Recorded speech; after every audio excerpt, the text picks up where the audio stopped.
Right, so the fuel tank was left in the house last night, and I have this old hair dryer that I keep in the shed here for certain jobs, so I'm going to use this to heat up the air in the tank and to help get out the last moisture.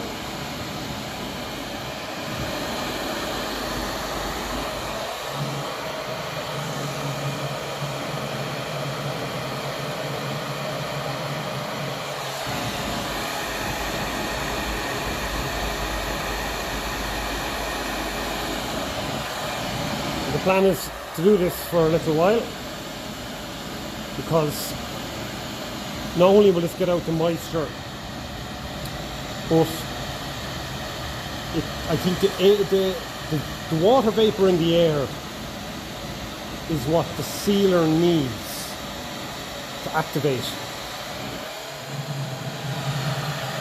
And they say between 5 and 10 degrees is ideal, so we're about, at the moment, about 7 or 8 degrees here, so it's right in the middle. So the idea is to get the last bit of moisture out of here and then let it cool down.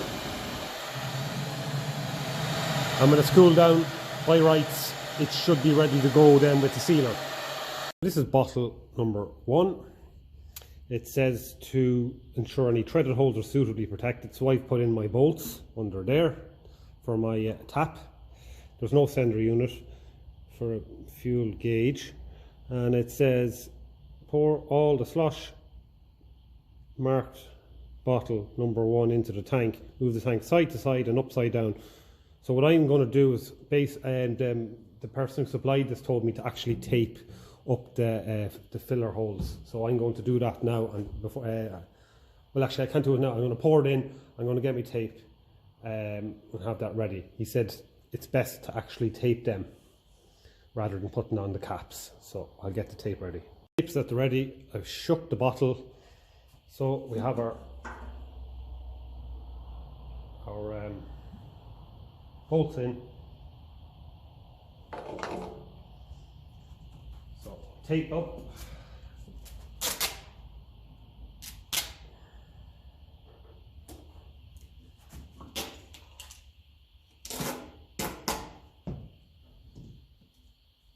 This is just to stop splashing, that's all. A bit leaks out, it's not the end of the world.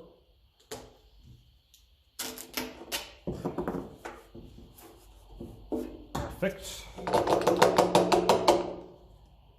Okay. Now take the petrol tank.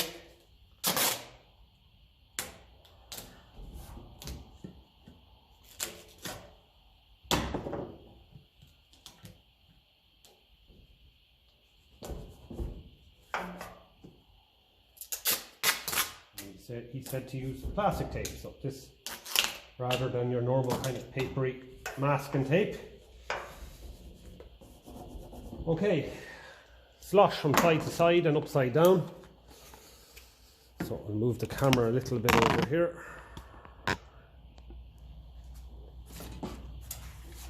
So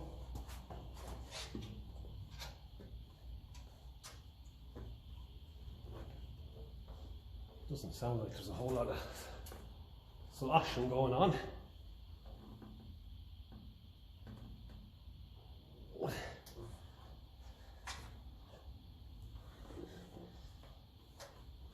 Within 3 hours I have to have the second bottle in. So what I'm going to do is I'm going to slowly start moving this around to allow it to get into everywhere. It says it's an improved formula in that it's a little bit more liquid, it's a bit thinner, and that helps it get to everywhere it needs to go. And these two bottles are more than able to seal up this this tank.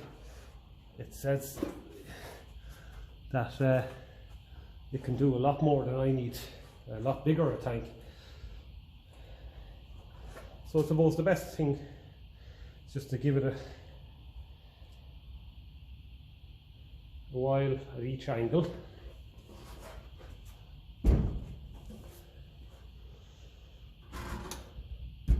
And let it flow everywhere. It's hard to believe that something that's, what is in that, about 250 millilitres, it's not marked. So I don't think these fuel tanks for the Gold Belly 35 Ferguson actually can be bought new, unlike the Ferguson 20 fuel tanks. They can be bought new. So it's great to be able to coat this, just to future proof it. I don't really know if there's a massive need to be doing this based on the condition of the inside of it, but if it future proofs it, I think it's worth doing. I think a little bit's coming out there underneath that tape. There's no harm. I'm more concerned about the bottom of the tank. The petrol one's very good condition, but the TVO one is like it was sitting idle for a long time with no fuel in it. So I'll come back when I have a bit more of an update, but that's basically the idea. The second one goes in with 3 hours time, and he did say to remove the bolts just before 3 hours because you don't want anything setting around them. So I'll do that. I've made my own notes based on a phone call as well, so I'm going to consult them as well. And apart from that, he said it's fairly foolproof, and it'll be interesting to see, alright, when I look in, what it's going to look like. So I'll come back when I have a little bit more of an update. I want to just show you, I don't know, will you be able to see? When I look in here, I can see that there's a lovely coating, a nice wet glossy coating everywhere. It's going to be hard to show here now. Doesn't actually show up very well on the camera at all, but there's no doubt about it. When I look in there, I can see a lovely glossy coating. I don't know, is that, it's hard for it to focus now. There's a nice clear coating. A little bit of surface rust in there, right, in the petrol. I never saw that before when I was looking in.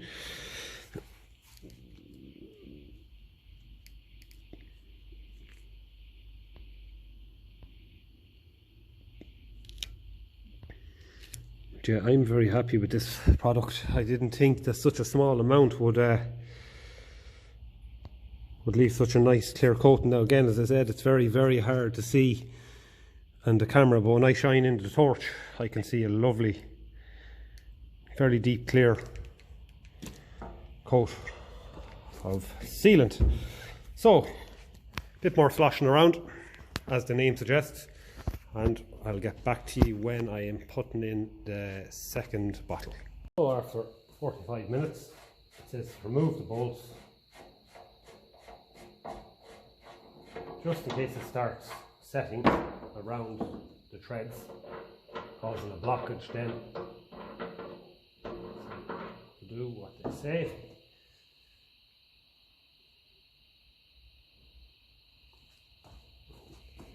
And you can see, I'll get it to focus.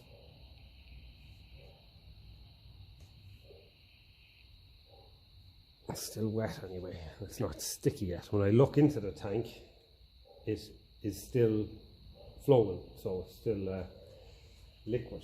So I'm happy enough, especially now when it's draining away from there. But I can remove them again in a while. I'm going to do a bit more moving it around to different positions.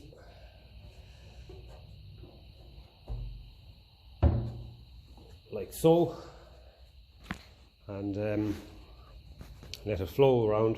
It looks like a really nice even coating when I look in with the torch through the filler holes, and it seems to be flowing into everywhere.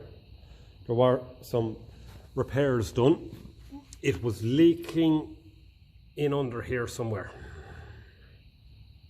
and I couldn't put liquid epoxy metal in there, so what I did was, while I was just waiting for it to set, I'm just slowly going to rub that back with sandpaper just to take the bad luck off. This sealer will fix any leaks anyway, so just to take the bad luck off it. I thought it might have been one of the rivets that was leaking. Maybe there's a rivet missing there. There's one there, 2, 3, and if you look here, 1, 2, there's 4 there, so I don't know, is that rivet gone? And maybe that's why it's leaking in under there. Could easily be, I suppose, if you over tighten the coach bolt, it could have pulled it out. So yeah, that's a bit lumpy there, so I'm going to clean that up a bit. It's going to be hard enough to see it, I suppose, but at the same time, it's no harm.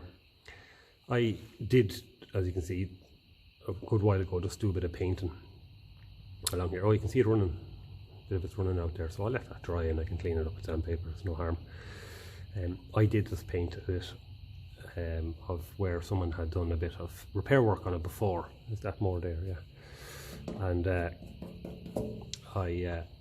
was a little bit kind of bare metal, so I said I painted. Again, it's hard to even see this when it's on, but I just didn't want rust setting in. But this sealer now should basically provide a new floor and sides and all of that for the tank. So after this, after 3 hours are up, I get the second bottle, and I basically do the same thing. Pour it in, slosh it around, leave it, after a while leave it at, you know, different kind of positions.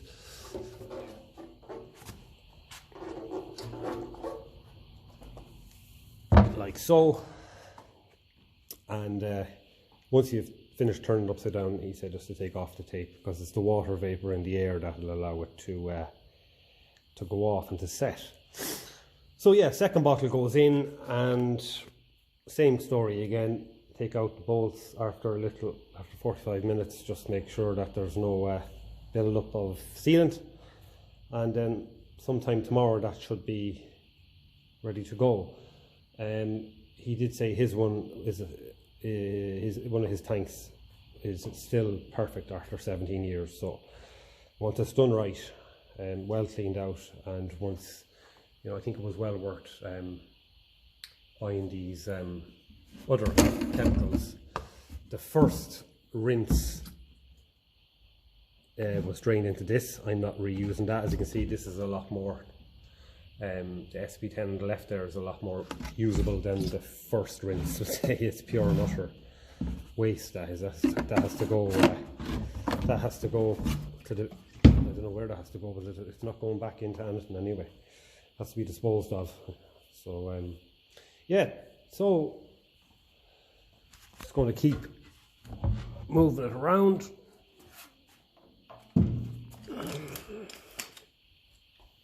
Keep moving it around, keep allowing it to flow. It'll be interesting to see how things look when it dries. I don't know, is it going to be a clear? So there was some sort of a repair done in there before. I see some red stuff, I don't know what is it, a silicone or something, and you can see the spots of rust. It took most of it out. You can see there the slightly white to the left, there the slightly kind of greyish, dirty kind of colour. That was the chemical actually after removing a lot of the rust. And over in the very corner there, you can just see it definitely needed it over there. So now looking at that, what I can do to the tank is put it on its side and let it sit down like that, let it flow over there. And that should make sure that that's nicely covered. So it just says to drain the waste sealer into the bottle, so that's exactly what I'm doing. So just basically the excess, it says. So that's running out there. I had a look inside and you could see that some of it just was running around a bit, whereas the rest seem to have set. So that's it there. There's only a small drop, and that can be disposed of. That'll go dry, it'll set hard. So now we're ready for the second bottle. So bottle number 2. Bolts are back in.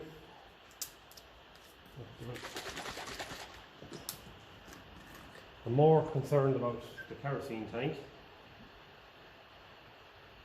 than the petrol tank. That seems to be a good nick.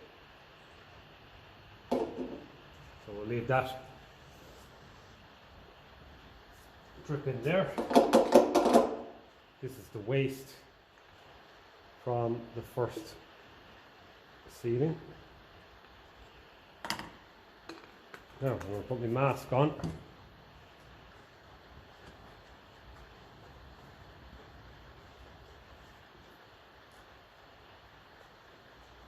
And we'll give that the same treatment as before.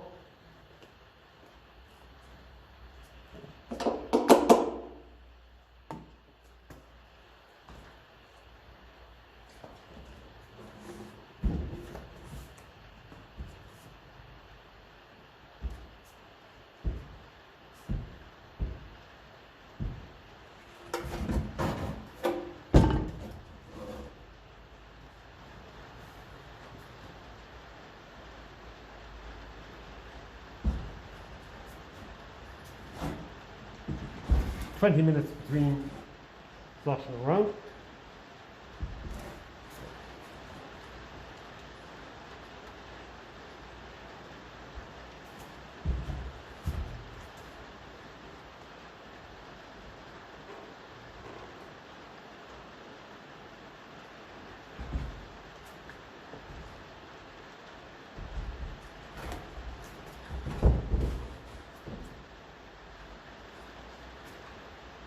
No leaking from the bolts. So I'll do the same again in another 20 minutes and then in 3 hours time, same story, out with the drain bolts and into the bottle, leave overnight, and that should be it. I'm going to leave it flat because it's the bottom of the tank that I'm more concerned about. That's the second bottle drained. And what I did was I actually then poured it into my BP petrol can over there, just to stop it from rusting from the inside out. It's not going to be used ever to hold petrol or fuel, but it's just something I'd like to keep. But anyway, this is sitting level now both ways, and whatever amount still has to go off, at least it'll be setting level, and that'll make sure, I suppose, that I have the thickest bottom in the tank as possible, and it's nice and evenly spread. So very impressed with it so far. I just put on the gun on the air compressor there, just to make sure that the two holes there for the tap weren't blocked, and there was no surprise at all that they weren't. So I suppose the next thing is just leave this for I have to look into how long I have to leave it now, but I'm going to err on the side of caution and leave it for a few days to dry. I'm not going to go bringing it inside or anything like that, in case it might harden on the outside and be soft on the inside. And then of course I go throw fuel in and it could react or upset things. So I'm just going to leave it there for the next 2 to 3 days, and I'll then put in the bolts, and I'll just throw in a bit of fuel, swirl it around and get rid of it there into the parts washer there. I can throw it over into that, and we'll just see what sort of what's coming out. If it looks like the same stuff is coming out as going in, it's not a different colour or whatever, if there's not bits of sealant, we'll call it a success. But based on what I see inside, I tried showing this earlier on, it's not showing up as glossy on the camera for some reason. I don't know, it's nearly impossible to show it, but when I look in myself I can see there's a nice glaze kind of in there. So I'm very happy now. If that does the job, we'll call that a success. The tank has been left for 2 days. It's been fairly warm, so I've turned it upside down now, and just where I'm just scratching it here with a file, just where there was the last little drip, it started leaving, it started drying, so there was a little kind of a droplet, kind of after setting on it. So I just want to flatten that to get that brass kind of surface cleaned up. This side seems to be fairly good, but ideally I take out the bolt and use a bit of sandpaper over and back, but then I'd be filling in little bits and pieces of sealant and stuff into the tank. So I'm just going to tidy that up. It's just literally there, and I'm going to flatten it, and then I'm going to turn it upside down, well, the right way, and work underneath with a bit of sandpaper. At least that way it might just fall downwards rather than going into the tank. Just a quick run over and back with my sandpaper wrapped around whetstone, nice and flat, and I've got it nicely flattened. So you know, there was a bit of a drip mark on each side, so now I just have to work on this side here. The repair work is making it a little bit awkward, as you can see, to get a flat edge, straight edge across it. So what I was doing was I was putting the bolt back in and I was trying to work around it. So a bit more time spent on this. I'm going to fit the tank. I'm going to pour in a bit of kerosene into the kerosene tank, some petrol into the petrol tank, and then I'm going to see what flows out. I'm going to put my tap back on and see, hopefully it's the colour of fuel and there's not strange kind of colour coming into it. I think things look very dry in there anyway, and even that drip mark that was there is pure solid. Like, actually had to start scratching it off with a small file. So we'll see now in a while how this looks. The next job on the agenda is to fit the fuel tap. Again, well, the treads seem a little bit tighter now, and I'd say what's causing that is a little bit of sealer just where it's after dripping. So I'll get my spanner, 11/16, and just, actually, what I'm going to do is I'm going to take out this again, because I don't want the chance putting in the wrong threads. This one was a little bit stiff, yeah. So just have a feel of that with our hand. Yeah, that's really snug. So it should be fine. What I might do is, since this side here is a little bit stiff, I might put that side on first. I did give a bit of a hoover there, just to make sure there was no bits of dirt around on that. I'm going to go very easy here, because these are not the kind of threads you want to cross.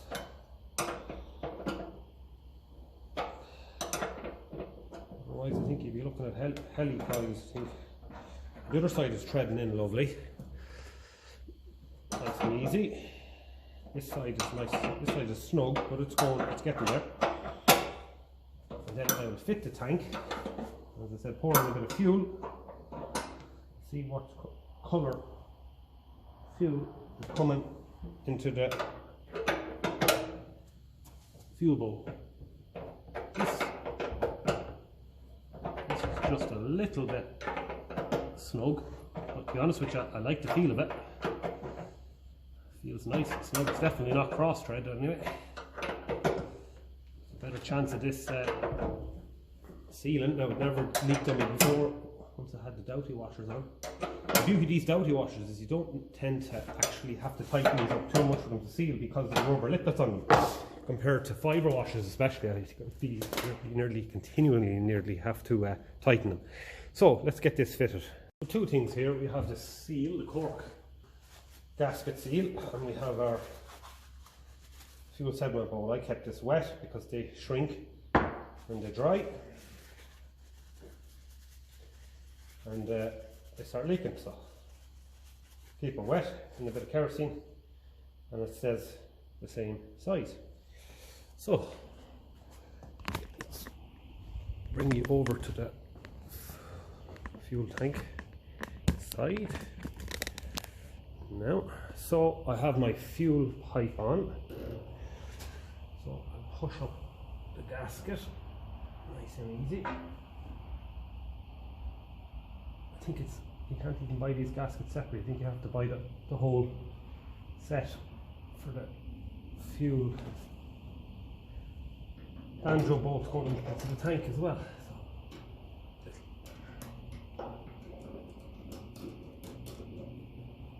Now, give it a little twist just to work its way in. I think that's the best way. Okay, so next step is to throw a bit of fuel into the tank.